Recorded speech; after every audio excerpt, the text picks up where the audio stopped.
अस्सलाम वालेकुम viewers, welcome to my YouTube channel Pind vlogger. आज मैं आपके लिए जो रेसिपी लेकर आई हूँ ये बहुत ही मज़ेदार होने वाली है। सबको बहुत ज़्यादा पसंद आती है और हर घर में ही खाई भी जाती है। तो आज हम हलीम या दलीम कह लें, उसकी मैं रेसिपी लेकर आई हूँ। ये हम घर पर ही अपने घर की चीज़ों से ही मज़ेदार हलीम तैयार करेंगे। जो तरीका मैं आपको बताऊँगी इससे बहुत झटपट हम घर पर हलीम बनाकर तैयार कर लेंगे। तो चलिए हम वीडियो को स्टार्ट करते हैं। अगर आपने अभी तक मेरे चैनल को सब्सक्राइब नहीं किया तो सबसे पहले मेरे चैनल को सब्सक्राइब कर दे। चलिए तो हम वीडियो को स्टार्ट करते हैं।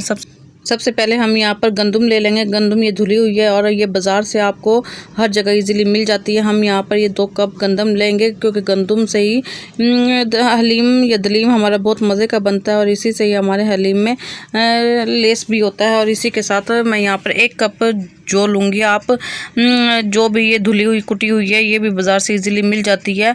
अगर ये दोनों चीज़ें ही आपको ना मिले तो आप इसकी जगह इन दोनों चीज़ों का दलिया भी इस्तेमाल कर सकते हैं, उससे भी वैसे ही हलीम बनकर तैयार होगा। तो यहाँ पर मैंने 2 कप गंदम लिए और 1 कप जौ लिए, क्योंकि जौ में थोड़ा सा ज़्यादा लेस होता है, तो इसलिए हम जौ का 1 कप ही लेंगे। यहाँ पर मैंने इसे अच्छी तरह साफ़ कर लेना है। साफ़ कर हम इसे भिगो देंगे और इसी के साथ दूसरी तरफ हम दालों का हम मेजरमेंट कर लेंगे। जिस कप से मैंने गंदम को नापा है उसी कप से हम दालों को भी नापेंगे। 1 कप मैंने चने की दाल ली है और 1 कप ही हम मसूर की दाल लेंगे और इसी के साथ 1 कप ही हम मूंग की दाल लेंगे। हमने ये सारी दालें 1-1 कप ही लेनी है।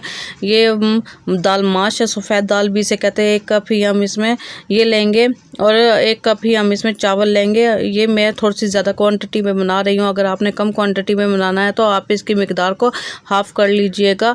तो इससे आप इसकी मिकदार को इससे ज़्यादा भी कर सकते हैं, इससे कम भी कर सकते हैं, लेकिन ये मेरा थोड़ा सा ज़्यादा मिकदार में मैंने बनाना था, तो इसलिए मेरा थोड़ा सा ज़्यादा मिकदार में बन के तैयार होगा। हम इन दोनों चीज़ों को अच्छी तरह साफ़ कर लेंगे, क्योंकि इसमें कंकर वगैरह भी हो सकते हैं। और हम साफ़ करके इसे तकरीबन 5 से 6 घंटे के लिए भिगो देंगे। इन दोनों चीज़ों को हम भिगोने का मतलब ये होता है कि हमारी ये दालें और गंदम वगैरह बहुत अच्छे तरीके से फूल जाती है और हमारी जल्दी बनकर तैयार हो जाता है। अब हम इन्हें एक साइड पर दालों को, ये गंदम और जौ को मैं एक तरफ कुकर में चढ़ा दूँगी 15 से 20 मिनट के लिए, जिससे हमारी ये अच्छी सी उबल जाएगी। और इसमें हमने और कुछ ज़्यादा नहीं डालना, हमने सिर्फ इसमें थोड़ा सा ऑयल डालना है और इससे इसमें टेस्ट अच्छा आ जाता है। और 1 चम्मच ही हम इसमें नमक डालेंगे। नमक डालने से इसमें थोड़ा सा नमकीनपन आ जाता है, वरना ये फीकी फीकी लगती हैं।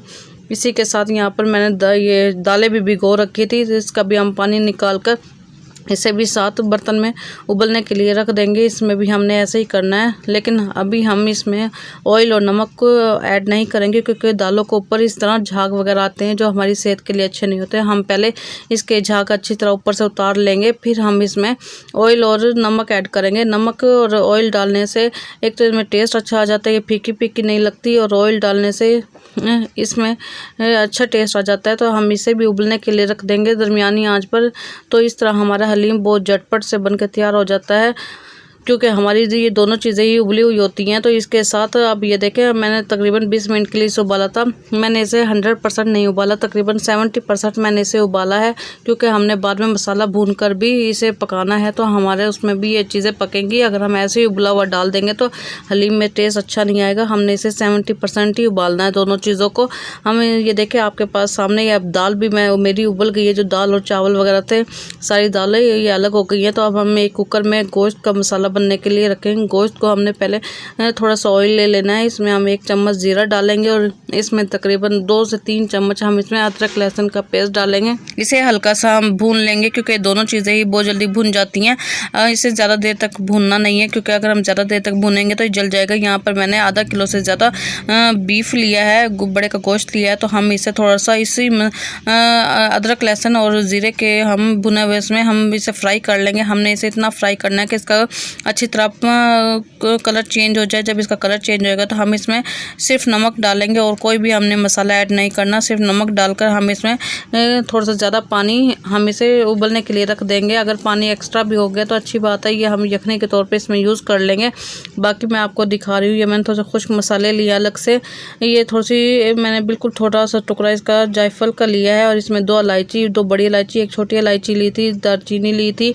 इन सारी चीज़ों को मैंने कूट कर एक मसाला तैयार कर लिया है। तो अब हम हलीम का मसाला तैयार करेंगे। एक तरफ हमने एक पतीला ले लेना है। इसमें हमने तकरीबन 3 प्याज ऐड करनी है। प्याज इसमें थोड़ी सी ज़्यादा ही जाएंगी क्योंकि मैं ज़्यादा क्वांटिटी में बना रही हूँ, तो इसलिए मैं प्याज थोड़ी सी ज़्यादा डालूँगी। आप अगर कम क्वांटिटी में बनाए तो आप इसकी मिकदार को कम कर लीजिएगा। हम इसे फ्राई होने के लिए रख देंगे। हमारी प्याज जब फ्राई हो जाएगी और इसका कलर अच्छा आ जाएगा, ये देखिए हमारा गोश्त भी यहाँ पर उबल के बहुत अच्छा सा तैयार हो गया था। हमने इसे बहुत अच्छे तरीके से गला लेना है क्योंकि जितना गला हुआ होगा ये उतना ही अच्छा इसका रेशा जल्दी खुलेगा। तो हमारी यहाँ पर प्याज का कलर ब्राउन हो गया था, तो इसमें हमने गोश्त डाल दिया हम, और साथ ही मैंने 2 टमाटरों का पेस्ट बनाकर रखा था, वो भी हम इसी में मसाले के तौर पे इसमें भून लेंगे अच्छी तरीके से, ताकि इसमें अच्छा सा टेस्ट आ जाए। इसके साथ हम अब इसमें खुश्क मसाले ऐड करेंगे। इसमें मैंने यहाँ पर 2 खाने के चम्मच इसमें हल्दी डाली है और 1 चम्मच मैंने गरम मसाले का लिया है। इसमें 2 चम्मच हम कुटा हुआ धनिया का लेंगे, और जो हमने मसाला पीस कर रखा था ये मैं आधी चम्मच ही डालूंगी क्योंकि इसकी खुशबू बहुत ज़्यादा स्ट्रॉन्ग थी, तो आपने सारा नहीं डाल देना। मैंने इसमें तकरीबन 3 चम्मच इसमें हलीम मसाला डाला है, और तो इसमें तकरीबन 1 से 1.5 चम्मच मैंने इसमें कुटी मिर्च डाली है। मिर्चें आप अपने हिसाब से डाल लीजिएगा। अगर आप बहुत ज़्यादा पसंद करते हैं तो आप इसमें मिर्च ज़्यादा भी डाल सकते हैं। मैं अपने टेस्ट के अकॉर्डिंग डालूंगी। हमारे यहाँ पर ये मसाला बनकर तैयार हो गया। अब ये जो घोटना ये जो होता है, तो हम इसकी मदद से हम इसे इसके गोश्त के रेशे वगैरह कर लेंगे ताकि हमारे ये हलीम में अच्छी तरह मिक्स हो जाए। हम इसकी मदद से ऐसे घोट लेंगे अच्छी तरह। ये लकड़ी का इजीली मिल भी जाता है, तो इस तरह अब हम इसमें पानी डालकर उबलने के लिए रख देंगे। जब हमारे पानी में अच्छी तरह उबाल आ जाए तो हम इसमें जो हमने दालें और गंदम उबाली हुई थी हम इसमें वो ऐड कर देंगे। इसमें पानी का कोई ज़्यादा हिसाब नहीं होता क्योंकि इसे हमने पकाना ही होता है बहुत ज़्यादा, तो हम इसमें पानी अगर बहुत ज़्यादा डाल भी देंगे तो इसका कोई वो नहीं है, डर नहीं है कि पानी हमारा बहुत ज़्यादा होगा, क्योंकि बाद में हमने इसे अच्छी तरह पकाना ही होती है। तो अब मैंने इसमें सारे दलिया वगैरह ऐड कर दिया है, और साथ में ही मैंने इसमें 4 से 5 अदद सब्ज़ मिर्ची ऐड कर दी थी, और अब हम इसे उबलने पकने के लिए रख देंगे। हमारा ये तकरीबन दरमियानी आंच पर पकता रहेगा, और साथ साथ चम्मच भी आपने हिलाते रहना है क्योंकि अगर हम चम्मच नहीं हिलाएंगे तो ये नीचे लग जाता है, इसलिए हमने चम्मच भी बार बार हिलाना है। दूसरी तरफ हम इसके प्याज ब्राउन करेंगे क्योंकि हलीम पर प्याज बहुत अच्छी लगती है ब्राउन की हुई। तो यहाँ पर मैंने थोड़ी सी ज़्यादा मिकदार में प्याज ली थी। अब एक फ्राई पैन में हम ऑयल डालकर हम इसे सिर्फ फ्राई करने के लिए रख देंगे। जब हमारी प्याज का ये कलर आ जाए तो हमने इस तरह खुली जगह पर हमने इसे फैला कर रख देना है किसी कागज़ या टिश्यू पेपर पर, जिससे हमारी क्रिस्पी रहेगी, प्याज नरम नहीं होंगी। अब हमारा हलीम तकरीबन पक के तैयार होने वाला ही है। हम इसमें आखिर में इसकी मदद से हम इसे घोल देंगे ताकि हमारी सारी जो भी चीज़ें हों यकजान हो जाए, हमारा अच्छा सा हलीम बनकर तैयार हो जाए। हमने इसे थोड़ा सा इसकी मदद से घोलना है। अगर आपके पास ये नहीं है तो आप ये जूसर ब्लेंडर वगैरह में भी या हैंड बीटर से भी आप इसे कर सकते हैं। तो हमारा हलीम दलीम माशाल्लाह बनकर तैयार हो गया है। तो ये मैं आपको डिश आउट करके दिखाती हूँ।